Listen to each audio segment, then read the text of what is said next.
जी नाज़रीन, इंतहाई अफ़सोसनाक ख़बर है। अवां खे अपडेट कंदासीं गौसपुर के शहर का। शौकत भाई असां सां ख़बर जा तफ़सील शेयर किया आहिनि। नाज़रीन, इंतहाई अफ़सोसनाक ख़बर है त नाज़रीन गौसपुर कंधकोट खां कंधकोट वेंदे समसोई जागरानी बिरादरियुनि जे विच में झेड़ो थियो आहे। 8 ॼणा मारिजी विया आहिनि।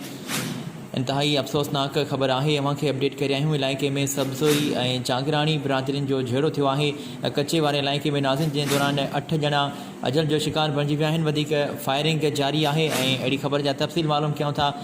गौसपुर खां शौकत भयो असां सां कॉल लाइन ते गॾु आहे। जी शौकत, अपडेट कजो। जी साजिद, मां तव्हांखे ॿुधाईंदो हलां जेको अॼु इंतहाई अफ़सोसनाक ख़बर आहे। गोसपुर कंदकोट वेझो सबज़ोई ऐं जागीरानी बिरादरी में झेड़ो थी पियो आहे, जंहिंमें 8 ॼणा जेको आहे मारिजी विया आहिनि।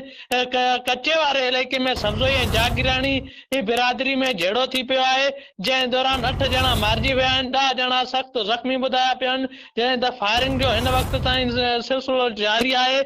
ऐं जेका लाश आहिनि उन वाक़े वारे हंधि पियल आहिनि ऐं जेको ज़ख़्मी आहिनि उन्हनि खे अस्पताल नियो वियो आहे ऐं वाक़े वारे हंधि पुलिस ई न आहे पहुची सघी। जी साजिद।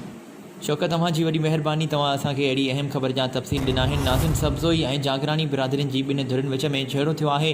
8 ॼणा मारिजी विया आहिनि, जॾहिं त फायरिंग जो सिलसिलो हलंदड़ आहे। इलाइक़े में ख़ौफ़ हिरास पखेड़ियल आहे।